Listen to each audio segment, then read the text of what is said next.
You need to know that your name must be known both in the spirit and in the earth. Your name will either be a padlock or it will be a key. May your name be the reason people get opportunities. Your children grow up and walk into rooms of wealth. May your name be the reason your business gets a yes. May your name be what hell fears and what heaven funds.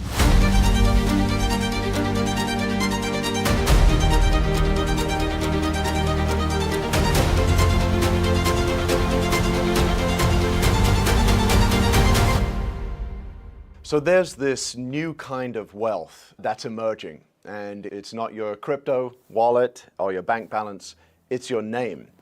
Proverbs 22:1 says, "A good name is to be more desirable than great riches, and favor is better than silver or gold." So in the kingdom, your reputation is your currency.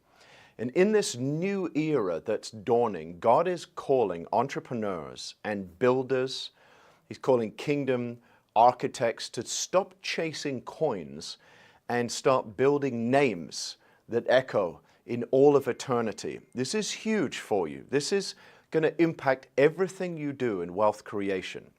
So I believe that we're stepping into an era where kingdom entrepreneurship is not an optional side mission. It's the main assignment. It's an awakening of a foundational apostolic mission that God has prophetically spoken through all of Scripture. And so I'm seeing it today, and so are you, that God is raising up a remnant that doesn't just occupy pews, but it dominates industries. God spoke to my heart so powerfully to not separate the ministry man from the businessman. And why is that? Because when you build with God, He breathes on it. But God won't breathe on a system you built without Him. This isn't about just a hustle culture. This is more of a divine map that God has for you. It's a moment for you to build with purpose and create products with purity, carry names that unlock opportunities for you. And it starts with understanding this, that your name is not just what people call you, it's more about what heaven recognizes. So first, God puts His name on you. Let's start here with the God part. Throughout all Scripture, when God marked a person for a divine assignment, He gave them a new name. So think of Abram. Abram became Abraham. Sarai became Sarah. God inserted His own part of His name into their identity, a symbol of His nature and His creative power. But God didn't just rename them, He reframed them. That's why your name matters. Not just what people call you, and not just branding, but it's a covenant. What have you been covenanted in God to do? That's your name. And when God names you, He's assigning heaven's resources to your earthly assignment. Think about when Simon became Peter, the rock. Jacob became Israel, because God was going to prevail through him. Gideon, hiding in fear, God had a mighty name for him. Gideon was from the smallest tribe of Manasseh, but God viewed him according to the name He had given him and called him mighty man of valor. And because God doesn't name you by where you are, He names you by actually how He sees you and where He's sending you. In God's mind, you are in a kingdom of kings. And kings carry names that authorize, that activate, that advance things forward. So that's the first thing you need to know, is that God has an assignment upon you in His kingdom. You have the name of a king. Second thing is you've got to take responsibility to guard and to grow your name. So let's talk about your part. This is the you part, the man part. So think about Jesus. Even as a boy, He had to cultivate a reputation. In Luke 2:52, we read, He grew in wisdom, stature, and in favor with God and man. Can you imagine that? The Son of God Himself had to grow up into these things of the kingdom. He had to grow up in the wisdom, in having a reputation of stature, and with favor with both God and man.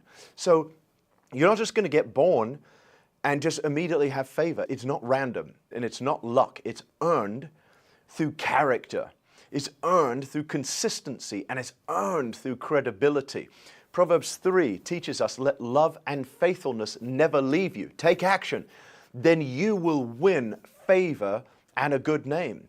So you need to know, a name is not just perfect behavior. It's not that. It means you're known for something trustworthy, something stable.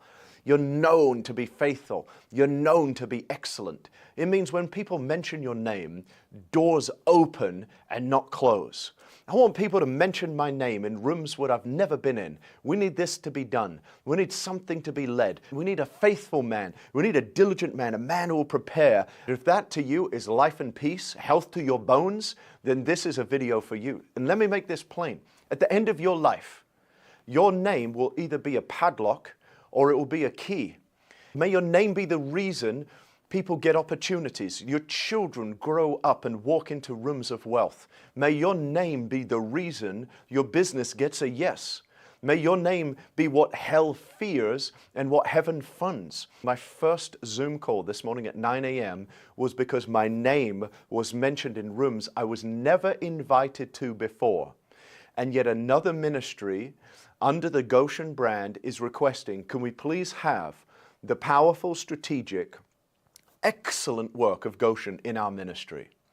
Here's the third thing. You need to know that your name must be known both in the spirit and in the earth. So let me give you this revelation. This is going to change your life. In the kingdom, a name is how heaven identifies what your responsibility is. And when you're named in the spirit realm, angels move. The scripture teaches from the very first word that Daniel spoke, praying and calling upon God, the angel was dispatched, and 21 days of warfare ensued against the prince of Persia. It's spoken in scripture of Paul. The demonic realm said, Jesus we know, Paul we know, but who are you? As you become named in the spirit realm, the angels of heaven and the resources of God will be dispatched. And here's what's happening on the earth in this digital era. This era where now there's 1,700 millionaires made every single day. This is the dawn of a new era, a digital era. Your name must be known on the earth, both in the spirit realm and on the earth. Your craft, your story, your calling, your assignment, it's got to be known. You don't have to inherit the family farm anymore. You don't need some sort of royal bloodline to rule, but you do need to build digital dominion. You're going to stake your claim in this kingdom arena of digital real estate online. And that's how you're going to let the world know what you do and why God sent you to do it. Now, some of you, God bless you, brothers and sisters, you've been waiting, you've been fasting, you've been hoping, I understand, and all you're doing is that procrastinating. But now is your moment to arise and to shine. It's not later and it's not someday. Your moment is right now. So this is what you need to do now. You need to know you are a part of a new breed rising. You're part of those ministries who are ministers without pulpits, entrepreneurs with the altars of the marketplace. You're marketplace leaders marked by God. And you need to know that God is raising you up. He's looking for faithful ones. And it's incumbent upon you with a moral responsibility to build the honor and the integrity of your name that outlives you. This is your moment to have a digital domain and let the marketplace know what you do. You define what your name stands for. You dedicate your name to both the spirit realm and to the marketplace, and make your name a key that opens doors for generations to come. And when heaven sees your name, may it echo with authority. When hell hears your name, may it tremble. May you shame the devil. May you terrify demonic forces. May you cause them to shake in regret. And when the world sees your name, may it recognize a king has come, and you're one of the kings under the great king. So honor him, honor the king, and build the thing. You don't need that more hustle, but you need this name architecture. You can do it. If you enjoyed this video and you know that you want to take the next step in your kingdom strategy, not just a divine vision, but an actual shrewdness, a strategy, defining your digital domain, taking action. We've actually got an amazing, totally free 5-day challenge in the real estate arena. Click the link below and join us on May the 12th for this free 5-day challenge where every single day we're going to give you those next steps to establish yourself to make wealth by buying land with no money. That's the name of our course. I want to see you in this 5-day challenge because it's going to be crazy good. I know because I'm running it, and I'm going to give you all the secrets so you can generate wealth from the comfort of your own home by working diligently. Put your stamp on the earth and join us on May the 12th in this free 5-day challenge. It's going to be a good challenge. I want to see you there.